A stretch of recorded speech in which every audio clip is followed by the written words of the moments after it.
facture de sauce. Téléviseur, la fin du monde est à 7 heures. Avant d'aller voir les amis, il faudra leur téléphoner. Il y a un temps pour chaque chose, la vie, elle, ce n'est pas rose. La fin du monde est à 7 heures. Nous sommes 3 heures après la fin du Le ciel s'est enfin mis d'accord, éliminons de l'univers la race humaine par la mort. La parole est à Jupiter, envoyons donc un météore sur cette engeance que j'aborde, sauf sur Gertrude que j'adore. Lundi 25 octobre 1999, vague de graffiti. De jeunes délinquants profitent de la nuit pour écrire leur nom sur les murs des stations de métro de Montréal. Ah, si jamais j'attrape ce Henri Bourassa et ce Honoré Beaugrand, ils vont voir de quel bois je me chauffe. Et au Colorado, un garçon d'11 ans a été emprisonné 2 mois pour avoir baissé les culottes de sa petite sœur. Et moi qui prévoyais passer les vacances des fêtes au Colorado pour un voyage de baissage de culottes de sœur. Ah, que c'est plate! J'appelle tout de suite Travel Aid. Ah, bonne fin du monde et bon début de semaine, mesdames et messieurs. Tout d'abord, des nouvelles de moi. Oh! Quel petit lundi gris zouzou. Ah! J'ai même pas lu les journaux, moi. Ah! Bon, je sais, là. Je sais que vous comptez sur moi pour votre information quotidienne. Mais là, c'est très lourd à porter, ça. Et quelle heure, là, Marco? Ah! Regardez. Je vais faire une petite affaire avec vous autres, OK? Je n'ironiserai pas l'actualité, mais en échange, je vais passer à travers les journaux de la journée et du week-end et je vais juste regarder les photographies et je vais vous les décrire. OK? D'ailleurs, je pense qu'on a même un jingle pour ça, si je ne me trompe. On regarde juste des portraits. OK. Ça vous voit, ça? OK. Ah! Vous êtes au bout de vous? On commence. Première photo, nouvelle internationale. L'Indonésie est attaquée par un slinky géant. Et là, on voit tous les Indonésiens en train de chercher le bout. Eh, mon Dieu, que ça va mal dans le monde, hein? Pendant ce temps-là, au Japon, on organise une projection spéciale du premier film en urinoir au Rama. Succès bœuf! Chez nous maintenant, au Festival international du nouveau cinéma et des nouveaux médias, événement unique en Amérique du Nord, pour la première fois en public, 4 hommes et 1 femme se cachent le pénis. Belle leçon de courage, une femme sourit, même si elle a une plaque en métal dans la tête. Maintenant, le Cirque du Soleil innove encore avec un numéro révolutionnaire. Une femme descend un escabeau à reculons et ce pas de bas dans ses souliers. Je répète, pas de bas dans ses souliers, c'est bien plus glissant. Nouvelle médicale maintenant. Un chercheur d'une université américaine aurait découvert le point G d'un ballon de basket. S'en passe-tu des affaires? Santé maintenant. On aurait enfin découvert la raison du problème des retards à Urgence Santé. Un géant s'accoterait sur des ambulances. Mais bon, ce n'est encore qu'une rumeur. Sport. La patineuse Josée Chouinard se met au vélo de montagne. C'est interminable, cette affaire-là. Maintenant, dans la rubrique « Que sont-ils devenus ?» Monique Simard. Elle ressemble de plus en plus à Nathalie. Je répète, elle ressemble de plus en plus à Nathalie. Droits de l'homme maintenant, au Pakistan, un organisme dénonce l'usage des enfants comme médaille par les militaires. D'autre part, en Australie, une nouvelle loi force des humains à se transformer en corde à linge. Je répète, Monique Simard ressemble de plus en plus à Nathalie. Maintenant, tendance, un menuisier avant-gardiste lance la mode de la toilette au milieu d'un escalier. Et enfin, à peu près temps, alimentation maintenant. Pour seulement 4,99 $, un restaurant offre de vous slapper son repas d'en face, un repas complet. Et pour 10 $, un autre vous permet de kicker un lunch. Et voilà, c'est ce qui me fait maintenant ce tout nouveau segment. On regarde juste les portraits. On regarde juste des portraits. Maintenant, pour les nouvelles de la fin du monde, eh bien, le métro de Montréal a connu au cours du week-end une vague sans précédent de vandalisme. 5 stations de la ligne verte et de la ligne bleue ont été la proie des taggeurs qui ont peint des centaines de graffitis. Bon, j'avoue, moi, quand j'ai lu cette nouvelle, ça m'a rendu très nostalgique parce que moi, jeune, Si jeune. Moi aussi, j'ai été tagueur graffitiste du métro et moi aussi, j'ai voulu renverser le système par le biais de la peinture en spray. Est-ce qu'on a une photo d'ailleurs? Je pense qu'on a une photo. Oui! Ben oui, moi aussi, j'ai défiguré la station du parc avec ce slogan ravageur. Hell back! Qui, en langage de rue, signifie « El pouvoir à Angèle Coutu ». Ça fait très peur, ça. Grands amateurs d'art de la rue, Jean-René Dufort, a pris le métro pour nous. Bonjour, vous voyez ce graffiti? Ben, c'est moi qui ai fait ça. Tout ce graffiti-là, j'ai fait ça en passant dans un trou d'homme cette nuit dans le métro. J'ai fait ça pour passer dans les journaux, passer à la TV, puis vous pouvez l'effacer. Je m'en sac, mon but est atteint. La personne qui fait des graffitis, elle le fait dans des lieux publics pour se faire reconnaître publiquement. Alors, de voir son graffiti exposé en première page d'un journal ou à la télé, par exemple, ne fait que l'encourager à en faire d'autres. Et ce qui est dommage, c'est qu'en faire d'autres dans des conditions encore plus hasardeuses, plus dangereuses et dans bien des cas, pour aller chercher le sensationnalisme. Voilà donc ce que veulent ces Régent Ducharme de la cacane de peinture et ces Picasso en spray. Faire parler d'eux. Ben ouais, mais qu'est-ce que tu veux? J'ai manqué d'amour dans ma jeunesse, moi, tabarnak. Le métro de Montréal, 700 000 personnes y passent chaque jour. Alors, c'est extrêmement intéressant de voir son œuvre reconnue par autant de personnes en même temps. Alors, c'est ce qui en fait un lieu de prédilection. C'est sûr que c'est pas au Musée d'art contemporain qu'on a cet exposure-là. Il y a 115 par jour, puis les lundis, c'est fermé. Tandis que quelques graffitis bien placés dans le métro te donnent le front du Devoir et le front de la presse. Rien qu'un matin, il y avait dans le métro de la Place des Arts 3 caméras télé puis le grand photographe du Devoir, Jacques Nadeau. Normalement, ça prend un quiz de go buffet pour attirer tous ces médias-là. Mais si vraiment le trip, c'est d'avoir son œuvre à la page du Journal de Montréal, de la presse, est-ce qu'on n'est pas présentement aujourd'hui en train de jouer leur jeu? Tout à fait. Et ça, depuis quelques jours, j'arrête pas de le dire aux médias. Je sais que les médias doivent faire de la nouvelle. Bon, ça va. Nous, c'est la première fois qu'on acceptait de parler de la problématique des graffitis lorsque les événements sont arrivés à Place des Arts en se disant, bon, mais on va peut-être essayer d'aller chercher la collaboration des gens. S'ils peuvent, s'ils voient quelqu'un qui fait un graffiti, peut-être qu'ils pourraient nous le rapporter, puis on pourrait arriver plus vite sur place pour prendre action. Mais en attendant d'être stoulés, les graffititeux peuvent aujourd'hui se dire « I love the STCUM ». Ici Jean-René Dufort, dans le métro. Et oui, c'était la grande nouvelle là, ce week-end. Jean-René, bonsoir. Salut. Bon, effectivement, est-ce que c'est pas là, il se passe rien, j'imagine? Est-ce qu'on est à ce point en manque de nouvelles pour donner de l'importance au graffiti dans le métro de Montréal? Ou est-ce que vraiment ça choque l'opinion publique et c'est devenu un fléau? Ben, ça a choqué l'opinion publique parce que ça a été quand même assez gros. C'est un bon coup. Les graffititeux ont fait un très bon coup parce que le but d'un graffititeux, que ce soit en compétition avec d'autres graffititeux ou seul, c'est de se dépasser soi-même, d'aller foutre sa graffiti, sa signature, à la place la plus fuckée, la plus dangereuse. Et là, on accomplit. Donc, ils ont vraiment été... Ah oui, il y en a qui font ça au péril de leur vie. Ils ont eu des élections ce matin en regardant le journal. Ah ben oui, j'imagine. Mais là, alors là, qu'est-ce qu'on fait? On lance un avis de recherche. Et là, si on attrape, par exemple, on parlait de Castro dans les journaux ce matin, qui est comme une vedette de la chose, un tagueur vedette, qui lui, c'est vraiment, il s'en va sur les autoroutes. Bon, est-ce que vraiment, si on attrape Castro, par exemple, qu'est-ce qu'on va faire avec Castro? Est-ce qu'on va lui demander de nettoyer? Est-ce qu'on va lui imposer une amende? On peut faire ça parce que les 3 ticus qui sont fait prendre par la police hier à faire des graffitis vont être condamnés à nettoyer leurs graffitis. OK, d'accord. Donc, si Castro est condamné à nettoyer ses graffitis, il va juste avoir plus de job que les autres. Ça va être un peu plus compliqué. Mais il paraît qu'un graffiti en attire un autre. Ça fait que si on attrape Castro, il va en avoir un autre. OK, d'accord. Donc, c'est un problème on est condamné à nettoyer ça. Comment en Europe et à New York, où les murs sont bondés, autant dans le métro de New York, par exemple, je pense avant, comme disait Jacques, avant la flotte de Bombardier qui a un peu renouvelé le stock. Mais je veux dire, c'était complet. On avait abdiqué, là, j'imagine, dans ces grandes métropoles-là, où est-ce qu'il y a encore un budget de nettoyage pour ça et on tente d'affronter le problème? Il paraît même qu'une escouade spécialisée dans le pognage de Castro à New York et à Montréal, bon, il n'y a pas vraiment, c'est ceux qui se promènent. Mais c'est pour ça qu'à la STCUM, on fait appel à la délation. Si vous voyez quelqu'un qui peinture quelque chose, eh bien, s'il y a un rouleau, peut-être que c'est juste un peintre. Là. Mais ils veulent vraiment faire appel à la délation. OK, parfait. Bon, ben, coudonc, mais c'est quand même un bel art de la rue, ça, Jean-René. Ben, moi, je trouve ça beau. C'est mieux que les maudites pubs plates que ces murs. Ben, voilà, effectivement. Merci beaucoup, Jean-René. On doit se quitter là-dessus. Merci et bonne soirée. Ça me fait plaisir. Nous allons faire une petite pause et nous revenons avec la fin du monde en bref. Je vous en prie, restez avec nous.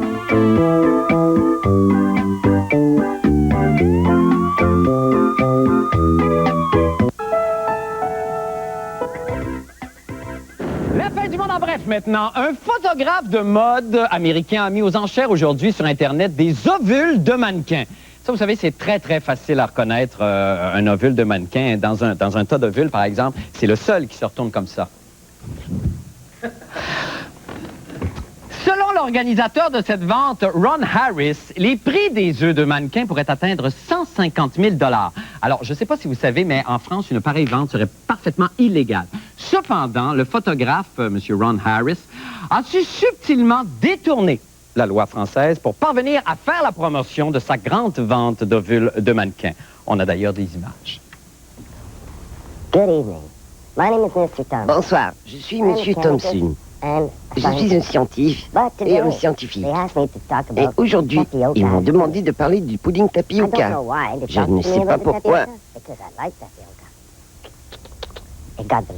Il a le petite boule et il a le jus, comme l'amour.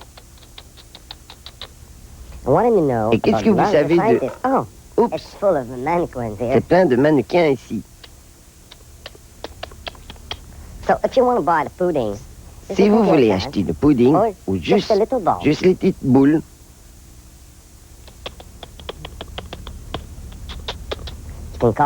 vous pouvez nous appeler et nous verrons ce qu'on peut faire pour vous, comme les supermodèles. Pourquoi j'ai dit top modèle? Je sais pas.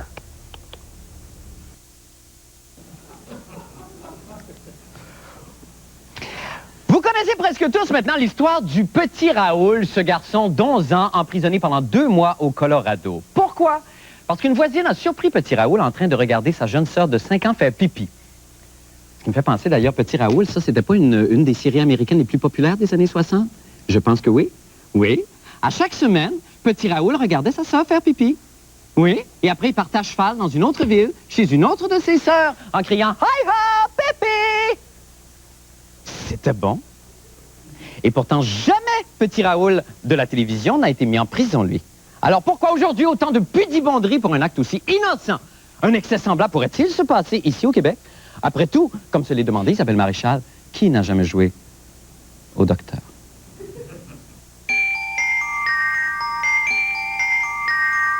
Vous, avez-vous déjà joué au docteur quand vous étiez plus jeune? Oui, ma mère, elle s'en souvient. Oui, avec mon frère. Avec votre frère? Oui, je m'en souviens. Racontez-nous. Ah, ben là, on se baissait les culottes comme tout le monde. J'avais juste une sœur, elle était plus vieille que moi, alors moi, j'étais l'infirmier, puis elle, c'était le médecin. Intéressant. Oui, c'était le fun. On se cachait dans toute la galerie, puis on s'amusait à essayer de découvrir des parties du corps de l'autre et de façon réciproque. C'est ça, hein? Toi, ça a l'air à ça. Vous, non? Si. Oui, moi, c'est avec dans ma famille, avec les amis, les petites sœurs. L'exploration sexuelle chez les enfants, ça fait partie du cadre de développement. C'est-à-dire qu'ils arrivent à un âge, surtout après 2 ans et demi et avant l'adolescence, où il y a une phase normale d'exploration sexuelle. On retrouve ça même chez les animaux. Hein? Louis, lâche ta sœur. Écoute, il y a 4 mois, puis déjà, il tripote sa grande sœur de 5 ans. Lâche ta sœur. Non, sinon, papa va t'envoyer voir monsieur le juge, là. Bon. C'est effrayant de condamner des enfants pour ça. Tout ce qui vous gêne, c'est qu'on ait mis l'enfant en prison? Ben, c'est qu'on a même pensé qu'il pouvait y avoir des intentions assez mauvaises pour qu'on puisse aller en prison pour ça. D'incarcérer un enfant va causer beaucoup plus de dommages chez lui à moyen et long terme que d'avoir essayé d'ouvrir la communication et de comprendre tout ce qui s'est passé sans avoir incarcéré l'enfant. Les mentalités sont encore très porté à la culpabilisation, à la répression dans certains cas, surtout par rapport à la conduite sexuelle, parce que finalement, c'était une conduite qui était très encadrée dans le passé, à l'intérieur d'une relation conjugale avec le stamp de l'Église catholique.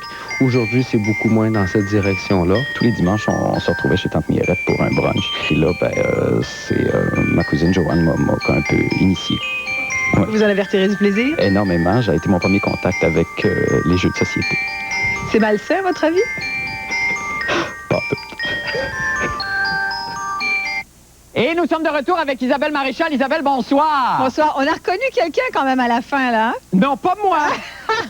Isabelle, donc on vous renvoie la question. Est-ce que, malgré nos excès ici, est-ce qu'on pourrait assister à une affaire comme celle-là? Bien, effectivement, si ça nous arrivait ici au Québec, Marc, même si nous sommes une société beaucoup plus tolérante, comme disait le pédopsychiatre, beaucoup plus ouverte, il y a encore des mentalités qui sont longues à changer. Il y a quand même une loi sur les jeunes contrevenants qui fait en sorte que, à moins d'avoir 12 ans, il faut vraiment un minimum de 12 ans d'âge avant qu'on puisse être accusé d'un délit comme celui-là. Donc, le petit garçon à 11 ans ici, on pourrait même pas lui porter de tels gestes parce qu'on considère qu'à 11 ans, on n'est pas encore assez responsable pour faire l'objet de plaintes comme ça. Alors, qu'est-ce qui est arrivé exactement? Est-ce que c'est le fait que ce soit dans un état très pudibond et que, ou alors qu'il soit tombé, que Raoul soit tombé sur les mauvaises personnes, ou il y avait cette histoire aussi?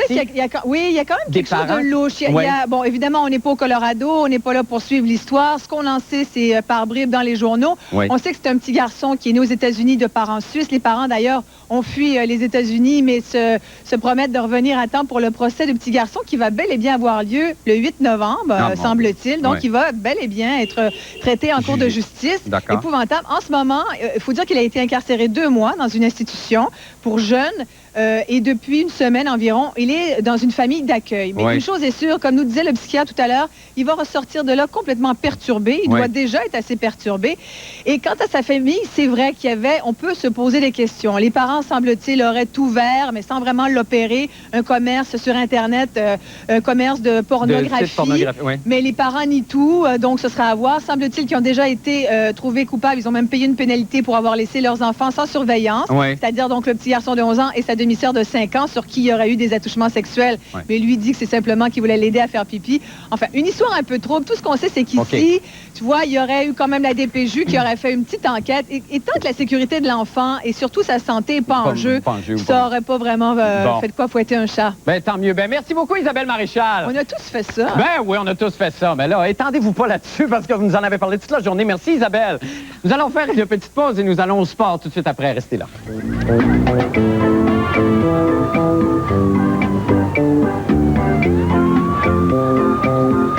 Salut, c'est Éric Martel du 96.9 C'est quoi? Venez vivre l'ambiance unique et intime du Studio Théâtre C'est quoi? Et on reçoit les meilleurs artistes. Le 1er novembre, Éric Lapointe et le 8 novembre, toute la gang de Notre-Dame de Paris. Et pour gagner vos billets, ben vous écoutez C'est quoi? Joie et tristesse dans le monde du golf aujourd'hui. Vous entendrez à 110%. Voici maintenant le retour de Paulo des sports. Bonsoir, Paul, et bon début de semaine à vous. Oui, vous avez passé un bon week-end. Un très bon week-end. Excellent. Non, vraiment, Paul, vraiment. Oui, vous avez l'air de vraiment. quelqu'un très reposé, effectivement. Et j'étais tout oui devant, j'imagine que c'est de ça que vous allez me parler, je me fie à la couleur de cette décision qui a été renversée. La couleur Ferrari, bien entendu. Nous allons parler de ce que nous avons surnommé ici la Ferrari, mais passons outre ce jeu de mots facile, ce calembour. Non, pas mais facile. enfin, je voulais le rappeler comme ça. Et effectivement, Ferrari, le tribunal d'appel de la Fédération internationale d'automobile a rendu sa décision samedi et sur 2 points techniques dont on vous avait parlé vendredi, c'est-à-dire la façon dont on a mesuré les fameux déflecteurs. On a donné le bénéfice du doute à la Scuderia et les Ferrari ont donc été réinstallés première et deuxième du Grand Prix de Malaisie avec le résultat que Eddie Irvine, à quelques jours du dernier Grand Prix, celui du Japon, mène par 4 points sur Mika Hakkinen. On n'a pas vu un champion conducteur Ferrari depuis 1979 en Formule 1. C'était Jody Scheckter. L'Italie doit être en liesse. En délire. Et justement, voulant profiter des largesses de la Fédération internationale d'automobile, Ferrari a préparé son nouveau modèle pour la grande rencontre. C'est ça, le dernier Grand Prix du Japon en fin de semaine. Et je vous ai apporté un modèle réduit de la toute nouvelle Ferrari. Mais comment vous êtes-vous procuré ça? Ben, directement des usines. Voulez-vous procéder au dévoilement? Ah, ben mon Dieu, c'est ma grande joie. Ferrari avec déflecteur amélioré, pour pas se gêner. D'accord, alors je retire le... Et voilà! Ah, que c'est voilà la nouvelle Ferrari qui va prendre le départ. Évidemment, les déflecteurs, comme vous l'avez vu, sont peut-être un petit peu plus longs. Mais pourquoi se gêner quand on a la Fédération internationale de son bord? Ah, c'est bon, parce qu'en même temps, c'est très drôle et il y a un éditorial. Un peu. Mais regardez bien le lien que je vais faire avec le hockey. C'est l'anniversaire de Régent Houle qui a 50 ans aujourd'hui. Et comme anniversaire, comme cadeau anniversaire, j'ai voulu lui offrir des produits hors normes Ferrari qui pourraient être utiles pour le Canadien. Ah, vous allez loin, là. Ainsi, vous pensez que c'est un bâton de hockey ordinaire que j'offre à Régent Houle? Oui, Paul. Eh bien non, c'est le bâton hors norme Ferrari. Effectivement, vous pouvez augmenter la surface de la palette. C'est très Le bâton fort, hors ça. norme Ferrari. C'est très bon. Nous avons également, vous savez, les Canadiens ne comptent pas beaucoup de buts. Non, et ils jouent bien, par contre. Jouent bien, se défend, mais accordent trop de buts. Oui. Donc, nous avons le filet hors norme. Ah, Ferrari. c'est très drôle, C'est ça. le filet hors norme Parce qu'il est comme Ferrari. plus petit. Parce qu'il est beaucoup plus petit. Ben oui, c'est très le fun, ça. C'est moi. Ben oui, c'est très bon. C'est une bonne idée de cadeau, Paul. Pour aider les marqueurs du Canadien, il y a seulement Oui. Brian Savage qui marque chez le Canadien. Oui. Nous avons également la rondelle hors norme Ferrari. Plus grosse. Plus grosse. Elle permet, avec le bâton hors Oui, que je norme vous apporte Ferrari, ici, oui. c'est ça, d'augmenter ses chances de marquer. Ah, j'aurais cru le contraire, moi, que plus elle est petite, plus elle est sincère. Mais bon, c'est une question de vision. Alors, vous voulez compter un but, là? C'est de la grande télévision, ça. Les produits hors normes Ferrari disponibles chez vous bientôt. Ben, merci infiniment, Paul. Ça part fort la semaine. Il y a un éditorial, d'ailleurs. Je sais, il faut le décoder. C'est ça. Demain. Merci beaucoup, Paul. Et bonne soirée à vous. Nous allons faire une petite pause et nous revenons avec une météo toute spéciale. Restez avec nous.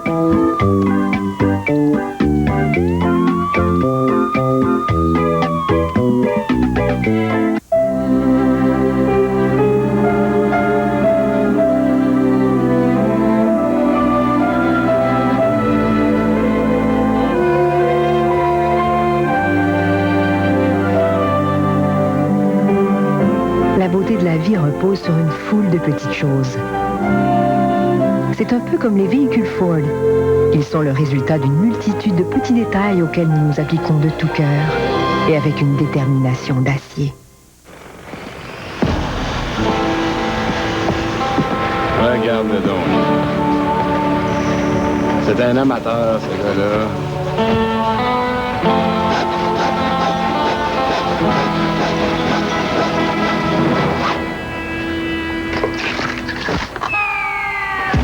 Tu vois, là? Comment t'as deviné? Les bottes, c'était pas des Terra Wallsiders. Terra Wallsider, le choix des professionnels. Une chance que je t'ai. Je t'ai, tu m'as. Une chance comme ça. Certaines récompenses Air Miles n'impliquent aucun déplacement en avion, mais elles rapprochent le monde. Grâce à nos nouveaux commanditaires IGA et Sport Expert, vous pourrez dorénavant vous gâter encore plus rapidement. Façon de préparer le plus délicieux.